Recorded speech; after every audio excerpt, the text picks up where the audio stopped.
हरेर्नाम हरेर्नामैव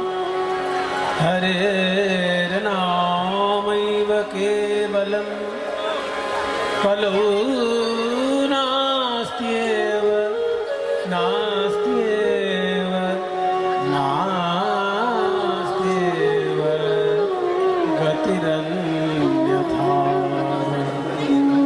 नास्त्येव गतिरन्यथा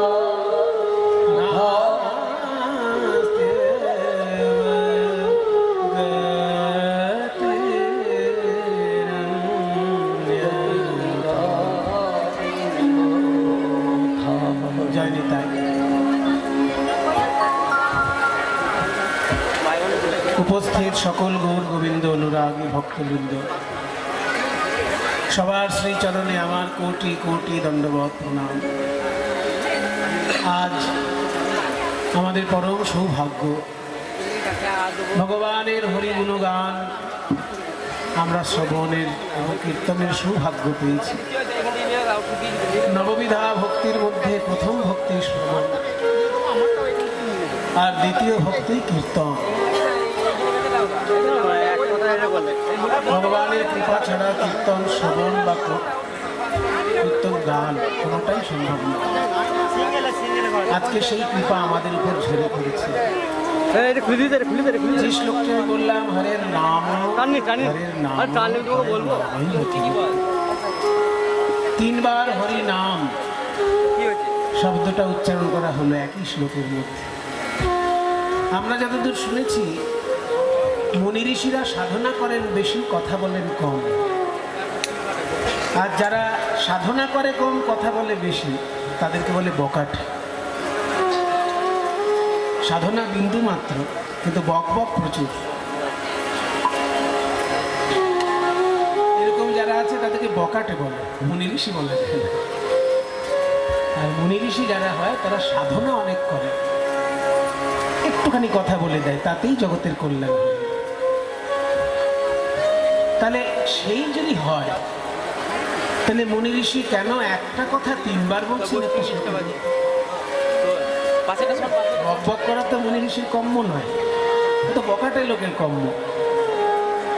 সাধনা লব্ধ উপলব্ধি মুনি ঋষি বলবে খুব অল্প কথায়, কারণ তার অনেক কাজ করার আছে, কথা বলার সময় কম। তাহলে হরের নাম হরের নাম হরের নাম তিনবার কেন বলা? সেই মুনির কথা কি খুব সস্তা, না সেই মুনি বকাট? তিনবার বলার কারণ হলো, সত্যযুগে ধ্যানের দ্বারা ঈশ্বরকে পাওয়া যায়। কলিযুগেও যদি সেই ধ্যানের দ্বারা কেউ ঈশ্বরকে পেতে চায়, তাকে হরিনাম যুক্ত করে ধ্যান করতে হবে, তা না হলে তার ধ্যান সম্পূর্ণ হবে। তাই একবার হরের নাম। আবার ত্রেতা যুগে যজ্ঞ করে ঈশ্বরকে পাওয়া যেত। যজ্ঞ করেও যদি কেউ ঈশ্বরকে পেতে চায়, তাকেও কিন্তু কলিযুগে হরিনাম যুক্ত করে করতে হবে, তা নাহলে যজ্ঞও সম্পূর্ণ হবে। আবার দাপর যুগে পূজা অর্চনা করে ঈশ্বরকে পাওয়া যেত।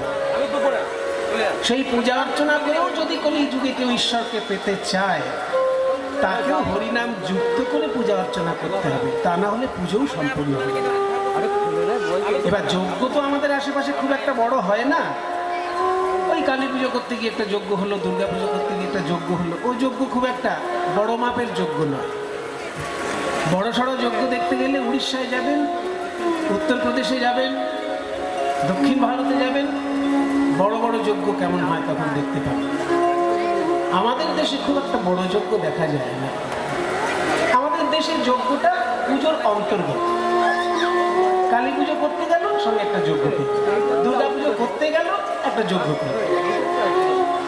কিন্তু যজ্ঞের জন্যই যজ্ঞ, এটা সাধারণত আমরা দেখে অভ্যস্ত নই। মাঝে মাঝে তান্ত্রিকরা খুব যজ্ঞ করেন, তন্ত্র উপচারের সহযোগিতার জন্য তন্ত্রের অঙ্গ হিসেবে তারা যজ্ঞ করেন, বৈদিক কর্ম হিসেবে যজ্ঞ করছেন।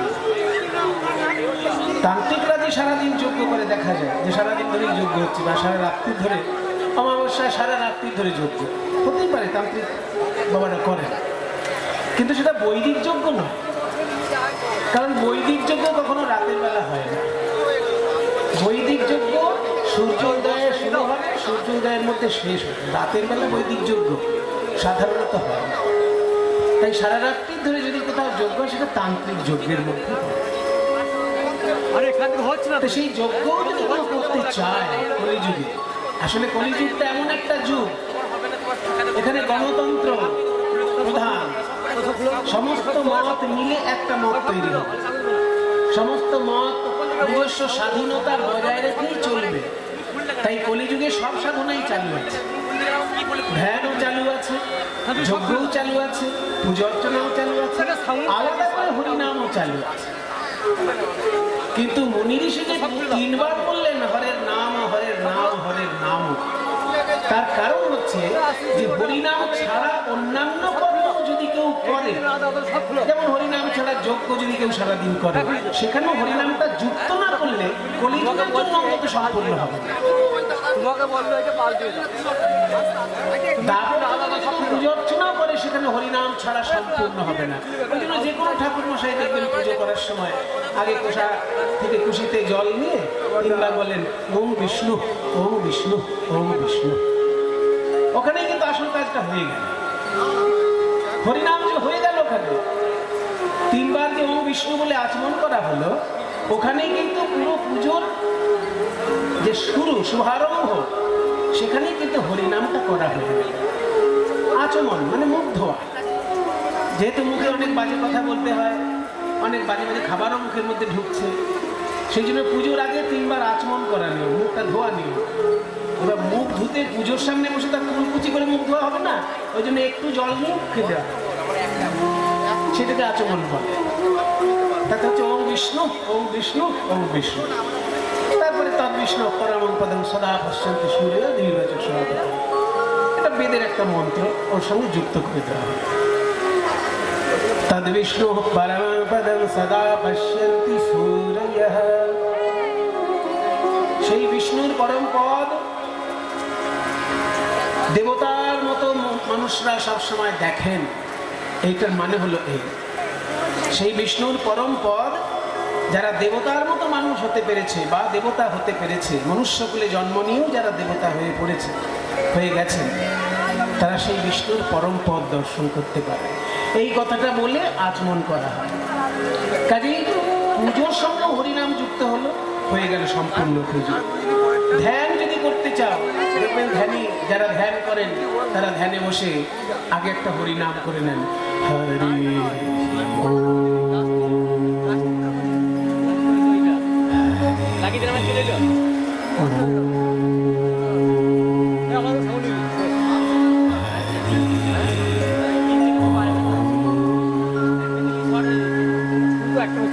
হরি ওই যে হরি ওম হরি ওম বলছেন, ওতেই কিন্তু তার ধ্যানের হরিনাম।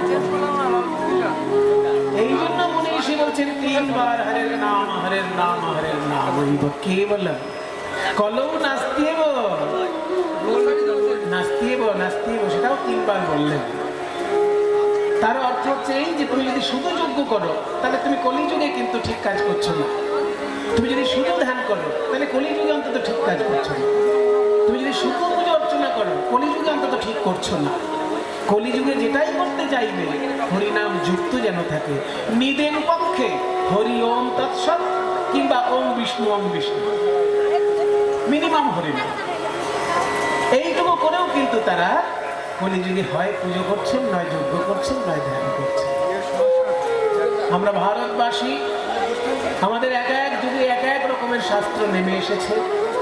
আর কলিযুগের ভাগ্য খুবই ভালো, কারণ আগের 3 যুগের সমস্ত শাস্ত্রই তারা হাতের কাছে পেয়ে গেছে। মনে করুন কলিযুগে যে শাস্ত্রটা লেখা হয়েছে সেটা তার সত্যযুগের মানুষ হাতে পায়নি। যারা সত্যযুগের লোক তারা ঋগ্বেদ হাতে পেয়েছেন, সামবেদ হাতে পেয়েছেন, যজুর্বেদ হাতে পেয়েছেন, অথর্ববেদ হাতে পেয়েছেন, কিন্তু রবীন্দ্রনাথের গীতাঞ্জলি হাতে পেয়েছেন, চণ্ডীদাসের শ্রীকৃষ্ণ কীর্তন হাতে পেয়েছেন, জয়দেবের গীত গোবিন্দ হাতে পেয়েছেন।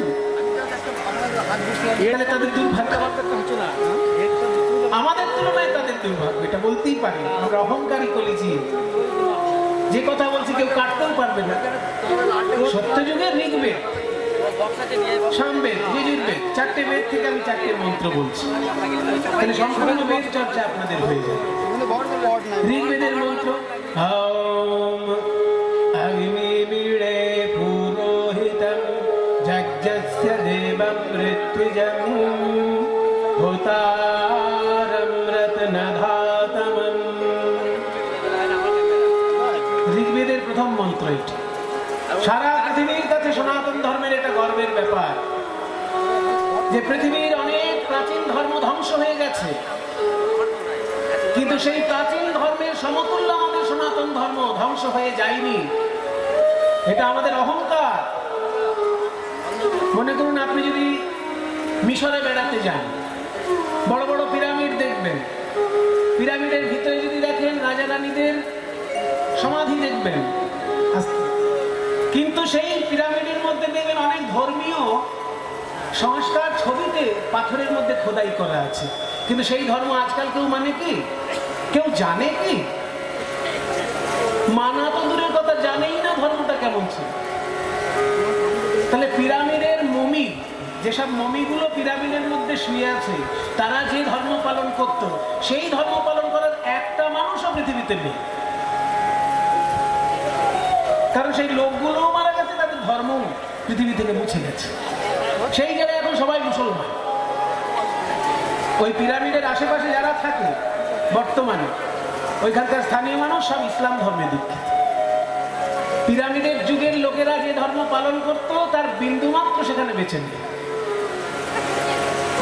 আর সেই যুগেরই ধর্ম আমাদের ধর্ম, কিন্তু এখনো আমাদের বিবাহ ওই যুগের মন্ত্রেই বিবাহ হচ্ছে। হরিরাম হৃদয়ং মম তদস্তু হৃদয়ং তব, এই মন্ত্র 5000 বছর আগে আমার পূর্বপুরুষ বলেছিল। আজও আমি বলছি, এ আমার কত বড় অহংকারের বিষয়। যে যুগে পিরামিড তৈরি হয়েছে, সেই যুগের ধর্ম আমি পালন করছি, কিন্তু পিরামিডের দেশে ধর্মটা মুছে গেছে, শেষ হয়ে গেছে। আমার দেশের ধর্ম এখনো স্বমহিমায় সুপ্রতিষ্ঠিত। এর থেকে বড় জিনিস আর কি চাই আমাদের ভারতবর্ষে? আর আমাদের ধর্ম তো গাঁজাখুরি ধর্ম নয়, পদে পদে তত্ত্ব শিক্ষা দিচ্ছে। আপনি তো যদি বেদের একটি মন্ত্র ঠিক করে পড়েন, দেখবেন সেখানে এমন শিক্ষা পাবেন, আপনি যদি অমানুষ হন, মানুষ হয়ে যাবেন। বেদ বলছে সর্বে ভবন্তু সুখিনঃ সর্বে সন্তু নিরাময়াঃ সর্বে ভদ্রাণি পশ্যন্তু মা কশ্চিৎ দুঃখভাগ ভবেৎ। আপনি ইসলাম ধর্মের কাছে যান, দেখুন সেখানে বলবে যে ইসলাম ধর্মের লোকেরা যেন সুখে থাকে, আর কে কেমন থাকবে আমার দেখার দরকার নেই। আপনি খ্রিস্টান ধর্মের লোকের কাছে যান, সেখানে পাদ্রীরা প্রার্থনা করবে খ্রিস্টানগুলো যেন ভালো থাকে, আর কি কেমন আছে আমার তো যাওয়ার দরকার নেই। কিন্তু সনাতন ধর্মের বেদ কি বলছে? সর্বে ভবন্তু সুখিনঃ, সবাই যেন সুখে থাকে। কারণ তবে বেদ যখন সৃষ্টি হয়েছে তখন ইসলাম বলে কিছু ছিল না, খ্রিস্টান বলে কিছু ছিল না, এটা সবাই পরে এসেছে। বেদ সব থেকে প্রাচীন শাস্ত্র পৃথিবীর মধ্যে। আর সে যে মঙ্গল কামনা করছে ঈশ্বরের কাছে, বলছে সর্বে ভবন্তু সুখিনঃ, সবাই যেন সুখে থাকে।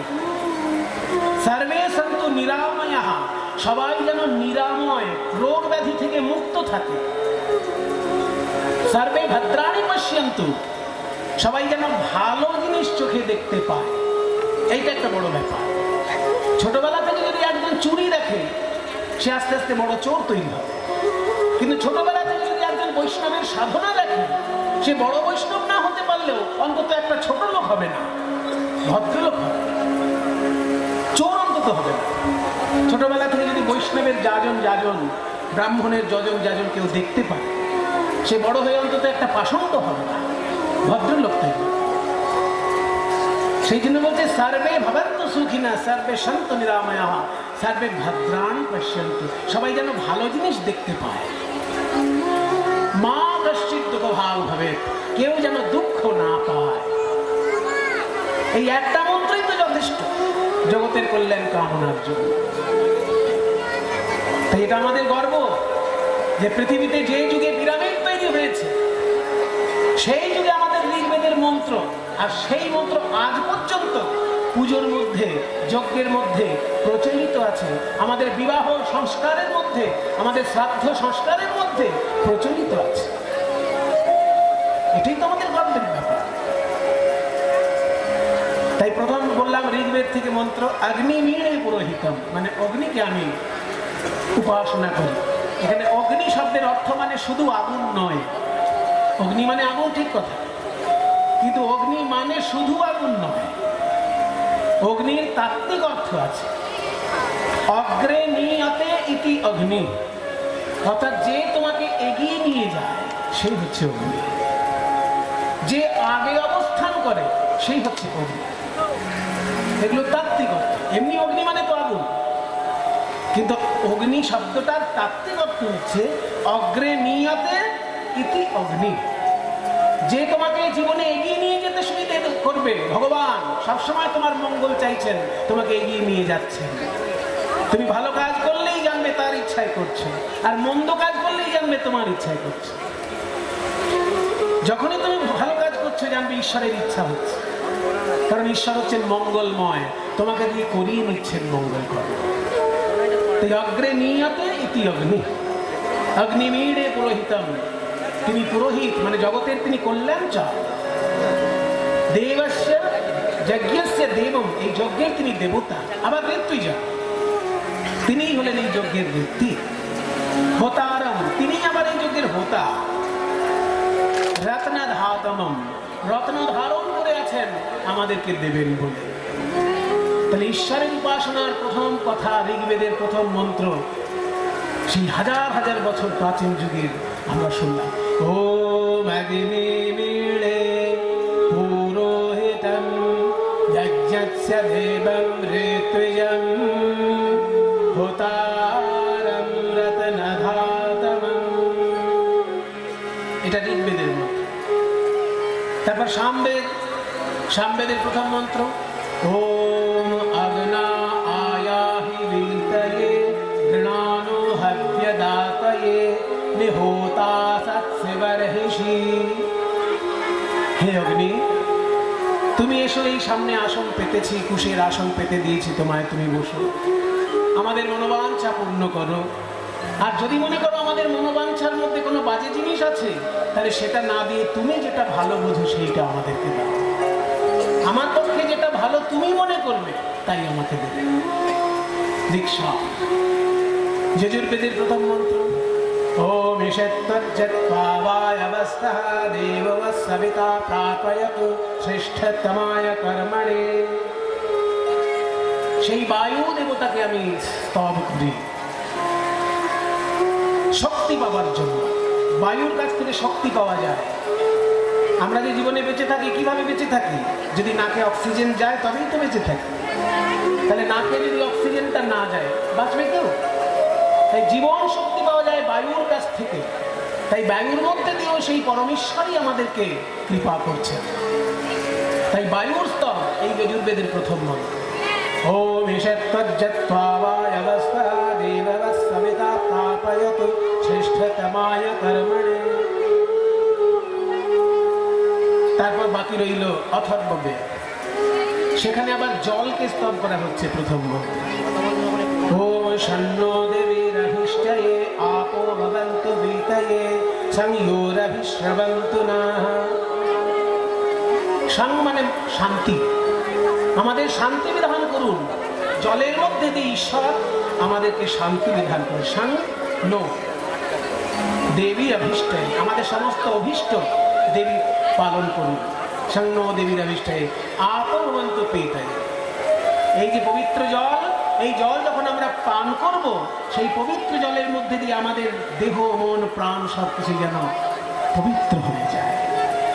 এইরকম সুন্দর সুন্দর কল্যাণকর কামনা বাসনা মুনিগণ তাদের, ঋষিগণ তাদের মন্ত্রের মধ্যে প্রকাশ করেছেন। আমাদের ভাগ্য ভালো না তো পৃথিবীতে আর কার ভাগ্য ভালো? আরে মশাই, এসি ঘর পৃথিবীতে যে দেশে যাবেন সেই দেশে পাবেন, কিন্তু ঋগ্বেদের মন্ত্র সব দেশে পাবেন? ওটা ভারতবর্ষেই পাবেন। এটিএম মেশিন যে দেশে যাবেন সেই দেশে এটিএম এ কার্ড ঢোকালেই পয়সা বেরিয়ে আসবে। কিন্তু মুনি ঋষি কোথায়? মুনি ঋষি আমাদের ভারতবর্ষ, এটাই তো আমাদের গর্ব। এখনো মুনি ঋষি জন্মগ্রহণ করছেন, হয়তো আমরা চিনতে পাচ্ছি না, আমাদের কপাল খারাপ, হয়তো দেখতে পাচ্ছি না। 50 বছর পরে জানা যাবে উনি একজন মুনি ঋষি ছিলেন, চোখের সামনে হয়তো ঘুরঘুর করেছে, আমরা চিনতে পারি। এই পরম সৌভাগ্য আমাদের ভারতবর্ষে আমরা জন্মগ্রহণ করেছি। আজকে আমরা এমন একজন মহাজনের কথা শুনবো, যিনি মহাপ্রভুর উপদেশ অক্ষরে অক্ষরে পালন করে দেখিয়ে দিয়েছেন কিভাবে উপদেশ পালন করতে হয়। মহাপ্রভু বলেছেন, খাইতে শুইতে নাম যথা তথা লয়, কাল দেশ নিয়ম নাই সর্বসিদ্ধি হয়।